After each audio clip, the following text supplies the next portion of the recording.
Bangladesh's railway system, a lifeline for millions, but one stretched to its absolute breaking point.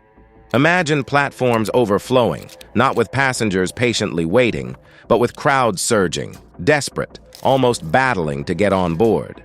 This isn't just rush hour. It's a daily ritual of chaotic intensity played out across the country. Picture this: a train arrives, already packed beyond what seems physically possible. Yet more people attempt to squeeze on, clinging to handrails, jamming themselves into doorways, even climbing onto the roof. It's a scene that defies logic, a moving testament to the sheer necessity of these trains for so many.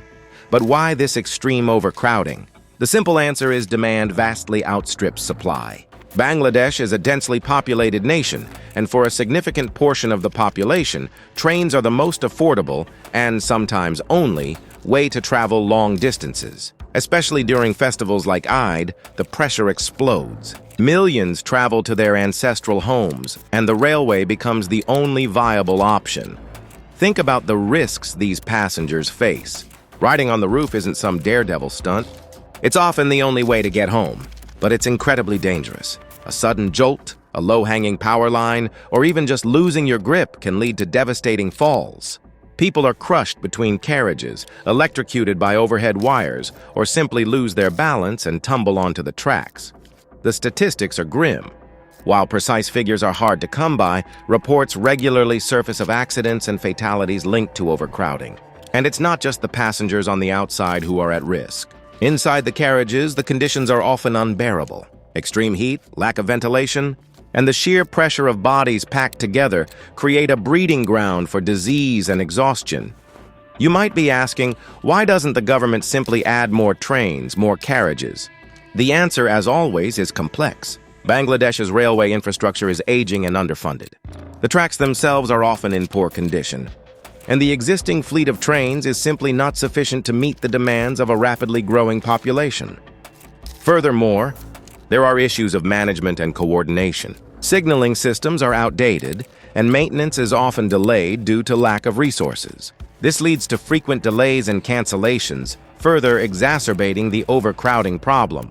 Imagine the frustration and desperation of those waiting, knowing that if they miss this train, they might miss a crucial opportunity, a family event, or even a livelihood. The lack of alternative transportation options also plays a significant role. Roads are often congested and poorly maintained, making bus travel slow and unreliable.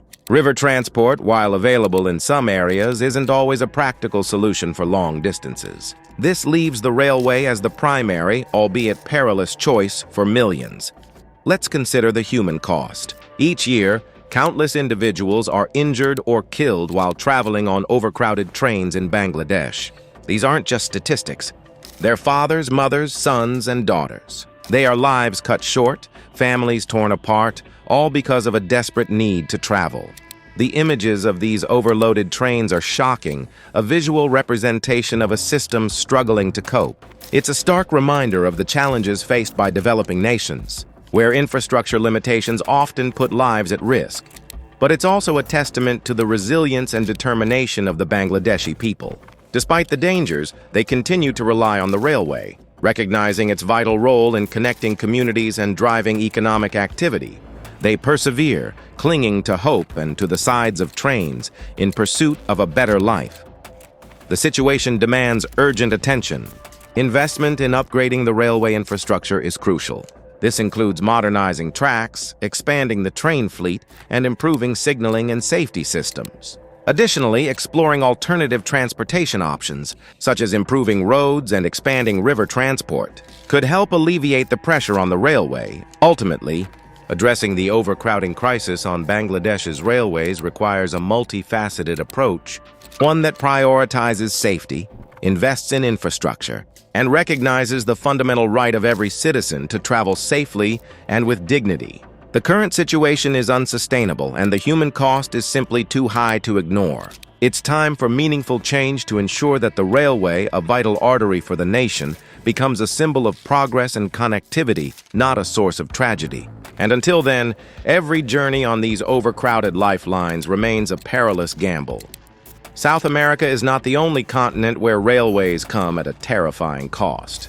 Today, we're embarking on a journey to explore 3 more routes that exemplify the immense human cost and engineering challenges inherent in railways carved into the Earth's toughest terrain. Prepare yourselves as we delve into the harrowing stories behind the Devil's Nose in Ecuador, the train to the clouds in Argentina, and the White Pass and Yukon route in Alaska.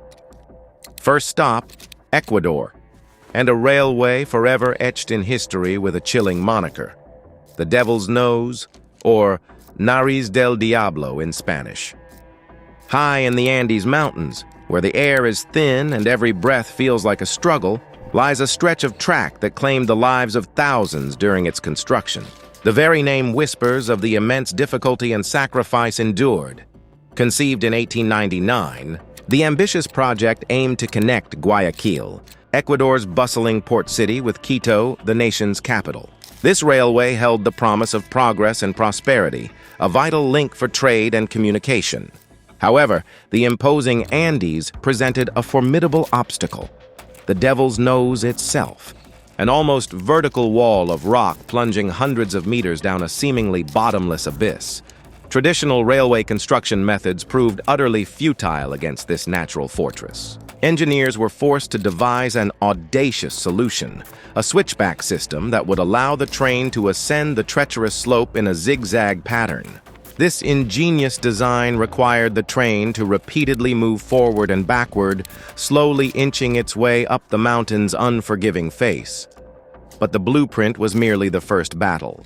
The mountain itself, the very earth, seemed to resist the incursion, unleashing a relentless assault on the project and its workforce. Laborers, many brought from Jamaica and China, faced unimaginable hardships. They toiled in a hostile environment teeming with jaguars and venomous snakes. Tropical diseases such as malaria and yellow fever spread rapidly, decimating the workforce even before picks struck stone. The brutal mountain weather added further torment. Torrential rains frequently washed away entire camps, erasing months of painstaking labor in an instant. Earthquakes shook the very foundations of the project, collapsing tunnels and destabilizing embankments. The conditions were so severe, so consistently devastating, that whispers arose claiming the mountain itself refused to be tamed, demanding a toll in blood for every meter of progress. And blood it received in rivers. Estimates vary, but it's widely believed that over 2,000 lives were lost, constructing just 12 kilometers of track through the Devil's Nose. Some historians claim the actual number is far higher, perhaps even double, their stories buried, forgotten, and reclaimed by the unforgiving mountain terrain. Many died from accidents, landslides, and disease. Some were buried in unmarked graves along the railway line, their bodies becoming part of the very landscape they fought to conquer. Today, tourists ride the Devil's Nose, marveling at the breathtaking views, the winding turns, and the sheer audacity of the engineering. Cameras click, laughter echoes. But beneath the surface of this scenic attraction lies a somber reality, a silent testament to the lives lost in its creation. This isn't simply a railway. It's a monument to human ambition, built on a foundation of sacrifice and hardship. Remember that the next time you see a photo from this location, from Ecuador, we journey south to Argentina, where another railway dares to defy gravity, earning itself a fitting, if slightly misleading, title: Tren a las Nubes, the train to the clouds.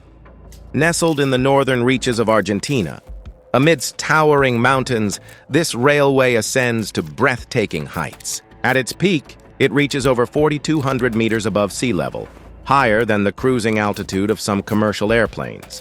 Far from being a simple tourist jaunt, the train to the clouds is a testament to the boundless human spirit, a path forged through unwavering dedication and unrelenting risk. Construction commenced in 1921, an arduous undertaking that would span over a quarter of a century, finally concluding in 1948. The rugged terrain rendered conventional methods impractical. Engineers innovated, devising a network of spirals, switchbacks, and towering viaducts that clung to the rocky landscape like delicate spider webs. The completed railway boasts 2 complete loops, 29 bridges, and 21 tunnels, each representing a hard-won victory against the forces of nature.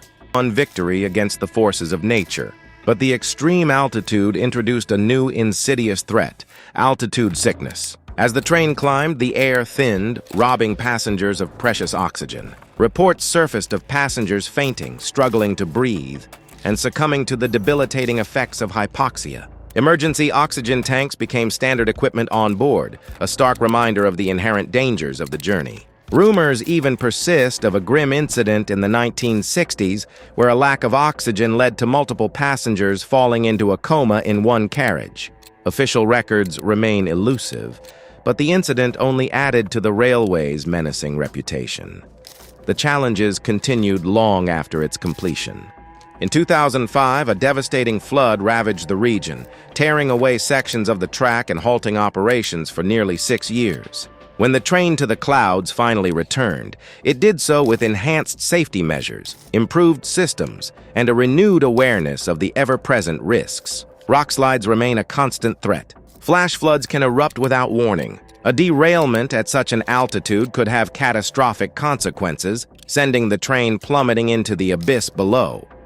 From the train's windows, the views are spectacular, undeniably stunning. Endless skies, seemingly bottomless valleys, and jagged peaks stretching toward the horizon present a panorama of unparalleled beauty. But these vistas belie the immense cost of their creation. The train to the clouds is more than just an engineering marvel. It's a cautionary tale, a stark reminder of the dangers of pushing the boundaries of human endeavor beyond their natural limits. Leaving South America, we journey north to the frigid landscapes of Alaska, where a different kind of railway tells a different kind of story. The White Pass and Yukon route. At the edge of Alaska, where mountains pierce the sky and winter reigns supreme, a thin steel line snakes through ice and rock. The White Pass and Yukon route owes its existence to the Klondike gold rush of the late 1890s. Driven by the promise of untold riches, prospectors flocked to the Yukon, and this railway, intended to facilitate their journey, became a graveyard for their dreams and ambitions. The track ascends over 900 meters in a mere 30 kilometers, an incredibly steep climb for a railway. The terrain offered no respite, no natural tunnels or easy passages. Instead, engineers constructed precarious wooden trestles clinging to the sides of cliffs, negotiating hairpin curves that seemed to defy the laws of physics. Thousands of men, lured by the siren song of gold, poured into the region. Many lacked adequate clothing and equipment to withstand the brutal Alaskan winter. Avalanche zones loomed without warning. Dynamite blasts echoed through the mountains. Rocks rained down from above. The mountain remained indifferent to their fate, while the railway demanded a constant influx of laborers to sustain its progress. The death toll was staggering. Many bodies were never recovered, lost to the unforgiving wilderness. Workers succumbed to hypothermia, simply freezing in place, or perished after venturing into the wilderness and losing their way. The ice preserved their tools and boots, relics of a desperate struggle for survival. The railway became more than just a transportation route. It became a scar upon the land, carved by the bodies of those who died chasing a false promise. Even for those who survived the construction, the journey on the completed railway was fraught with peril. The narrow-gauge track ran precariously close to the mountainside, and any mishap could send a train careening into the icy rivers below. Gale-force winds whipped through the mountains, shaking the cars as they crossed seemingly fragile wooden bridges. Yet they continued to travel on. For them, the allure of gold outweighed the threat of death. Today, the White Pass and Yukon route is promoted as one of the world's most scenic train rides. Tourists lean out of windows, snapping photographs and marveling at the stunning views. But beneath the snow and stone lie the bones of the men who built it, a silent testament to a railway that exacted a heavy price in blood and lives. These three railways, the Devil's Nose, the Train to the Clouds, and the White Pass and Yukon route, serve as potent reminders of the inherent dangers in conquering nature through engineering feats. They stand as monuments to human ambition, yes, but also as somber acknowledgments of the immense human cost and unwavering dedication required to realize seemingly impossible goals. They are more than just railways. They are memorials to those who sacrificed everything for the sake of progress. The world is a dangerous place, and sometimes the greatest threats don't come from human malice but from the raw, untamed power of nature itself. Or perhaps more tragically, from the intersection of the two. Today, we're going to delve into the stories of railways that stand precariously against the backdrop of natural disasters and human conflict. Railways where the elements and the echoes of war cast a long shadow. First, we travel to India, to the Pamban Bridge. We introduced this in the previous segment, but now we dive deeper. Stretching across the turquoise waters between the mainland and Ramaswaram Island, the Pamban Bridge is more than just a transportation route. It's a lifeline, a pilgrimage path, and a testament to human resilience and vulnerability. As we saw, its history is interwoven with the fury of cyclones that brew in the Bay of Bengal. These aren't gentle breezes. These are swirling vortexes of destruction, capable of unleashing unimaginable force. The bridge, a slender thread of steel and concrete, has repeatedly faced their wrath. The most devastating example, of course, is the 1964 cyclone. Winds exceeding 240 kilometers per hour tore through the bridge, snapping steel girders and washing away sections of the track. A passenger train, caught in the storm's relentless grip, plunged into the churning sea, claiming the lives of hundreds. It's a stark reminder that even the most meticulously engineered structures are no match for the sheer power of nature. Today, wind speed monitoring systems and stringent safety protocols are in place, but the memory of that fateful night remains, a constant reminder of the bridge's inherent vulnerability. From the tropical shores of India, we journey north to the stunning landscapes of Norway, home to the Flåm Railway. We touched upon it earlier, but let's zoom in now. Nestled deep within the fjords, this railway descends a breathtakingly steep gradient, plummeting over 800 meters in just 20 kilometers. But the beauty masks a serious challenge, controlling a train on such an incline. With a gradient that steep, the margin for error is incredibly thin. Unlike many steep railways, the Flåm Railway doesn't rely on cogwheels or cables. Instead, it depends entirely on its braking systems and a network of sophisticated engineering marvels. Multiple independent braking systems are in place, from traditional handbrakes to advanced magnetic brakes that clamp directly onto the rails. But even with these safeguards, the ever-present threat of runaway trains looms large. Slippery tracks, sudden changes in weather conditions, and the potential for mechanical failure all contribute to the inherent risk. It is said that echoes of past engineers who died fighting for control are heard in the rock faces there. Tragedy can strike anywhere, from Norway to Sri Lanka, where the Queen of the Sea accident serves as a haunting example of a railway line's vulnerability. But now, let's focus on a different kind of threat, one of human conflict and sabotage. We're heading to Pakistan, to the Bolan Pass Railway. This railway snakes through the rugged and unforgiving terrain of Balochistan, a region historically plagued by insurgency and instability. The Bolan Pass itself has been a strategic choke point for centuries, a gateway for invaders, and a battleground for warring factions. And naturally, the railway that traverses it has become a target. Sabotage attempts are a constant threat, with insurgent groups often targeting the line with explosives and other attacks. In 2006, a bomb detonated beneath a passenger train, resulting in a devastating loss of life. The incident serves as a chilling reminder of the human cost of conflict and the vulnerability of infrastructure in volatile regions. Armed guards routinely patrol the trains and tracks, but the threat remains ever present, a dark undercurrent running beneath the surface of everyday life.